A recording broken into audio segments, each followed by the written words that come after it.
Welcome back to the deep dive. Today we're going to be taking a depth dive into something that you might not expect. Oh, We're going to be looking at biblical leprosy. got it. We're going to be going into Leviticus Chapter 13 from the King James Version of the Bible. Oh. Now, I know what you're thinking. Biblical leprosy sounds a bit niche. Yeah. But trust me, this chapter is way more captivating than you might think. Oh, I completely agree. So to get started, one of the things that we need to kind of address right off the bat is this term leprosy as it appears in Leviticus. Right. It's not necessarily the same disease that we know today as Hansen's disease. Exactly. The term leprosy in the biblical context, it likely encompassed a much broader range of skin conditions. Mhm. And the text itself gives us these very vivid descriptions, talking about white as snow patches and raw flesh and, reddish sores. It's like a historical medical documentary. It is. You can practically see it unfolding before your eyes. Now, one of the things that I noticed right away is that the text repeatedly mentions the priest examining the afflicted person, then the priest shall look upon the plague. It states, Well- what is with this emphasis on the priest's role? Well, it's important to remember that in this period, priests weren't just spiritual leaders. Oh. They also held a lot of authority in determining who was clean or unclean in the community. So it wasn't just about a medical diagnosis. No, not at all. It was a ritual act. Huh. It had serious social consequences. It really impacted an individual's place in society and their interactions with others. So it's about so much more than just physical health. It's tied to this concept of ritual purity that seems to permeate their whole social structure. It does. Now, what really struck me was this recurring theme of 7-day waiting periods, and the priest shall shut up 7 days more. It's like a constant cycle of examination and isolation and re-examination. Yeah, and that number 7 wasn't chosen arbitrarily. It held a profound ritualistic significance in the Old Testament, symbolizing a period of completion and testing. So this practice, you see, wasn't just about monitoring for potential contagiousness. It was really deeply rooted in their beliefs and rituals. Okay, so it's not just about a disease. It's about social structures and religious beliefs. Yes. It's like this multi-layered puzzle, It is. this whole concept of isolation and separation.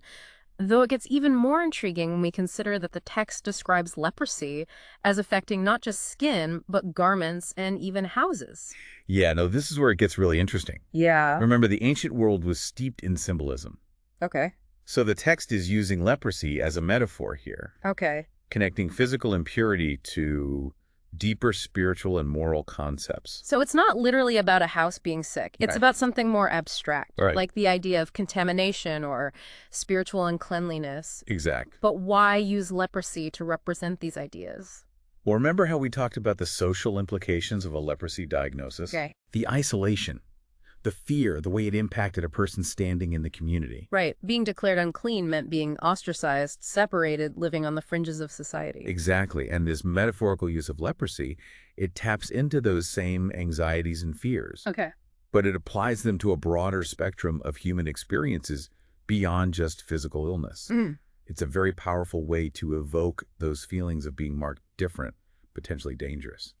So even though they didn't have the medical understanding we have today, they were grappling with these really complex ideas about contamination and purity and the boundaries between the individual and the community. Yeah, It's like they were trying to understand and control something that they couldn't fully see or explain. precisely. And it's these deeper layers of meaning that make this chapter so fascinating to explore. This has been so insightful already, but before we move on, I have to ask, what actually happened to those who were declared unclean?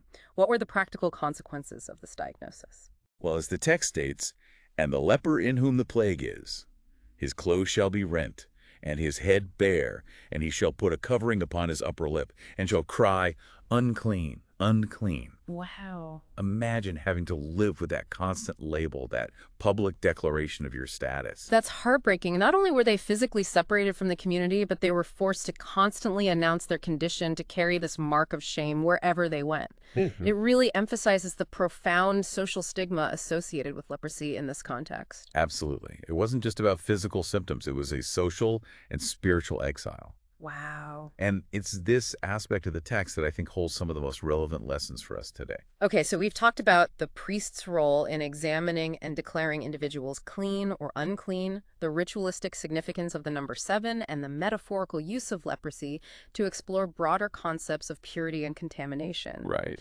But there's one more element in this chapter that really stood out to me. Hmm. The burning. Why all this emphasis on burning infected garments and even houses? What was the significance of fire in this context? That's a great question. And it brings us to the heart of ancient beliefs about purification and contamination. Okay. You see, fire was seen as the ultimate purifying element, a way to completely destroy whatever was considered unclean. Almost like hitting the reset button.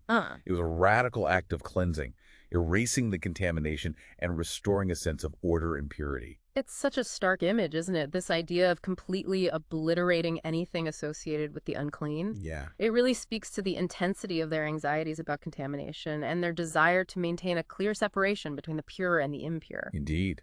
And while we may not burn houses down anymore when someone gets sick, Right. it's fascinating to consider how these ancient anxieties and rituals might have evolved into more modern practices. If I see what you're getting at, we might not use fire literally, but we still have this deep-seated human need to purify, to cleanse.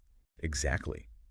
Think about all the antibacterial products we use, the obsession with cleanliness, even the language we use, burning bridges, cleansing our souls, starting fresh. Right. These are all echoes of those ancient anxieties and rituals, but they're expressed in different forms. Wow, that's incredible. Well, We've gone from skin lesions to social isolation to modern-day anxieties about germs.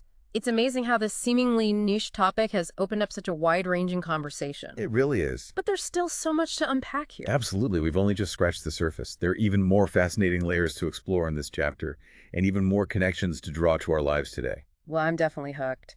Let's dive even deeper in the next part of our deep dive into Leviticus and leprosy. It's remarkable how these ancient texts can act as a mirror, isn't it? They reflect not only the past, but also our own present-day anxieties It really is. and our preoccupations. Absolutely. And speaking of reflections, I keep coming back to this point about the priest being the ultimate decider of clean or unclean. Right. It's such a powerful position to hold. It is. It makes you wonder about the implications of that authority, Yeah. both then and now.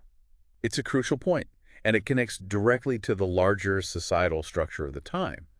Leviticus reflects a world where religious authority and social order were deeply intertwined. Okay. The priest wasn't just a spiritual figurehead. Right. They played a pivotal role in maintaining the health and stability of the entire community. That makes a lot of sense when you consider the context back then.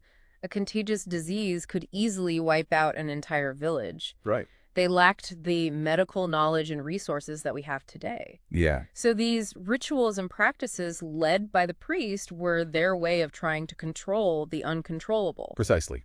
It was about survival, both in a physical and a social sense. And it raises a fascinating question about how those roles have evolved over time. Oh, yeah. Who do we look to today to make those pronouncements about public health and safety?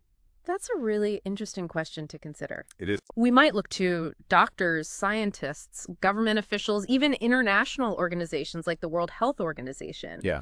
The authority has shifted and become more diffuse in a way. Right. But that underlying need for guidance, for someone to tell us what's safe and what's dangerous, that seems to be a constant throughout history. I completely agree. There's this inherent human desire for certainty, for someone to define the boundaries and tell us how to navigate a world full of potential threats. Right. And that brings us back to that powerful image from Leviticus. Yeah. The individual declared unclean, having to cry out, unclean, unclean. Yeah. Can you imagine the weight of that burden, that constant public declaration of your status? It's almost unimaginable, isn't it? Not only were they physically separated, but they were forced to announce their condition to carry this mark of shame wherever they went.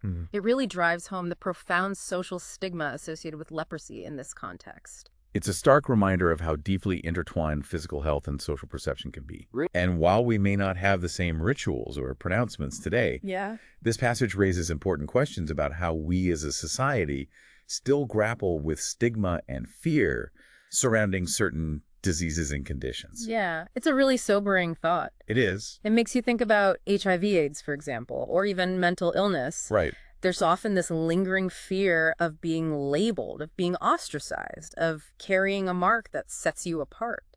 That's such an important point. Yeah. It shows how these ancient anxieties about purity and contamination, about who belongs and who doesn't, are still relevant today.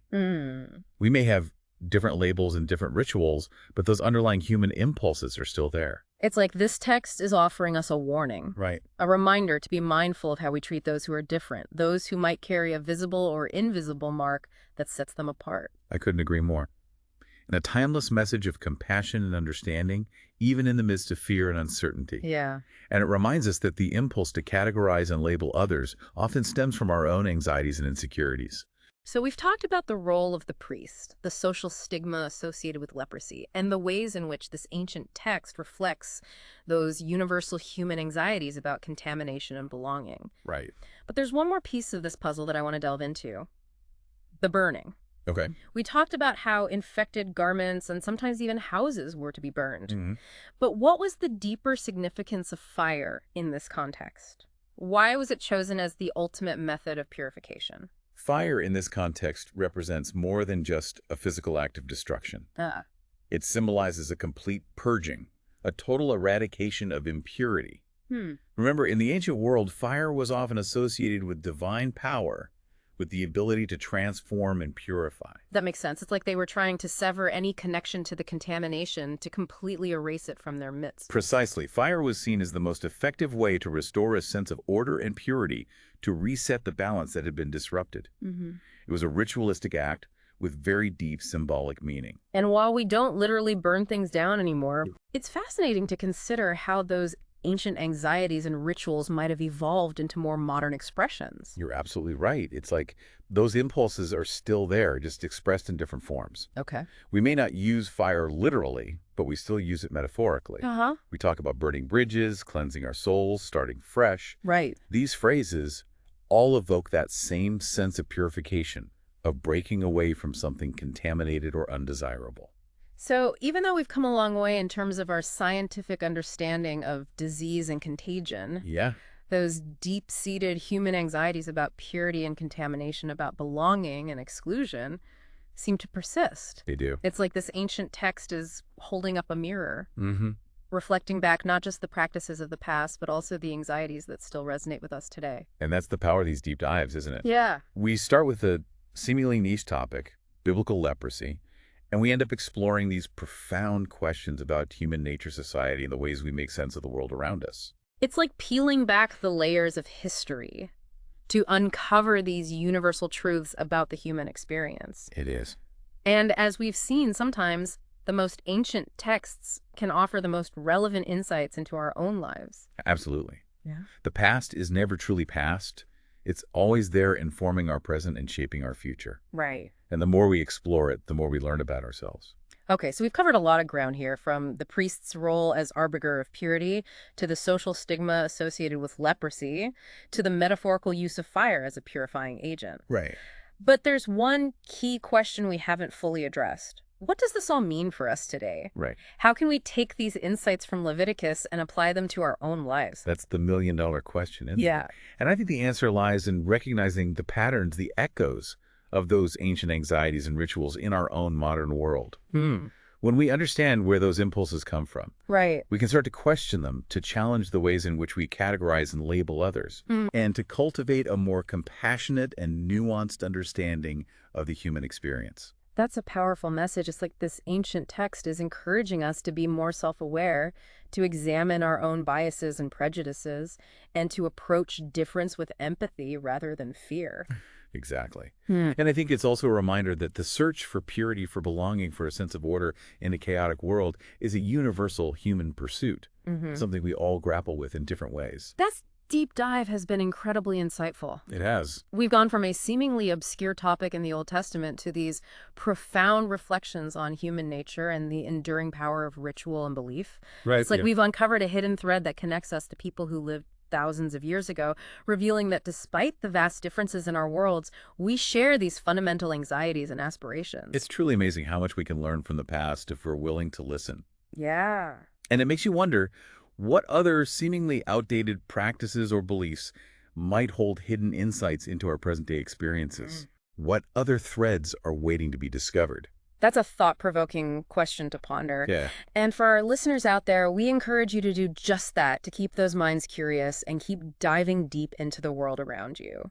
Who knows what fascinating insights you might uncover? You know, we've been on quite the journey today exploring biblical leprosy. We have. We started with what seemed like a very specific topic, Right. biblical leprosy as described in Leviticus. Mm-hmm.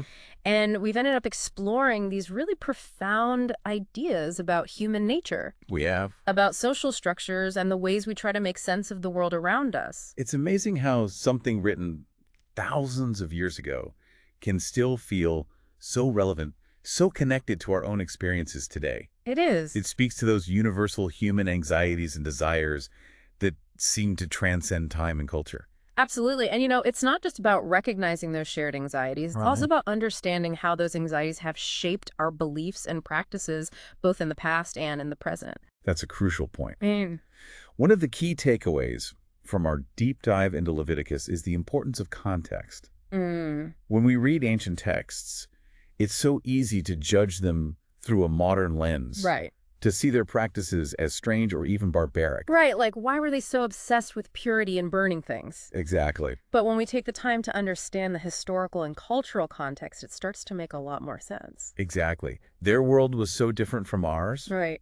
They didn't have the scientific understanding of disease that we have today. Yeah. So their rituals and practices were a way of trying to control the uncontrollable, to impose order on a world that often felt chaotic and unpredictable. And, you know, even though we might view those rituals as outdated, Right. there's something very human about that desire for order, for certainty, for a clear distinction between what's clean and what's unclean, what's safe and what's dangerous. Absolutely. Those impulses are still with us today, even if they're expressed in different ways.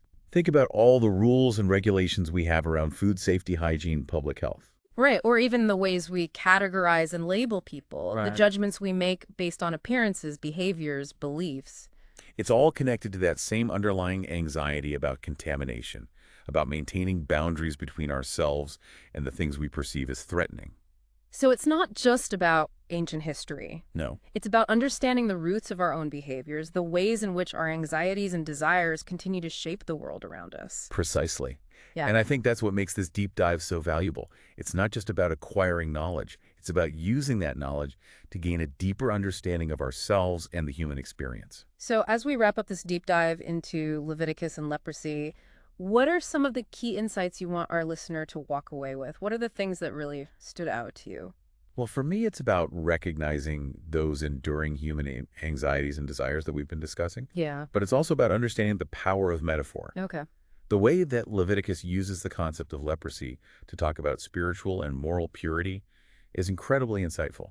Right. It's not just about a physical ailment. Right. It's about these deeper ideas about sin transgression, the need for atonement. Exactly. Yeah. And that metaphorical use of leprosy, it taps into those same anxieties and fears we've been talking about, but it elevates them to a spiritual level. Huh. It's about the human condition, the struggle for wholeness and purity, both in a physical and a spiritual sense. So even though the specific rituals and practices might seem foreign to us, Yeah, the underlying themes and concerns are still so relevant. absolutely. And I think that's the beauty of these deep dives. Yeah. We can take something that seems obscure or outdated and find these surprising connections to our own lives, our own struggles, our own search for meaning. It's like we're uncovering these hidden threads that connect us to people who lived thousands of years ago, reminding us that we're all part of this larger human story, this Yeah. ongoing search for understanding and connection.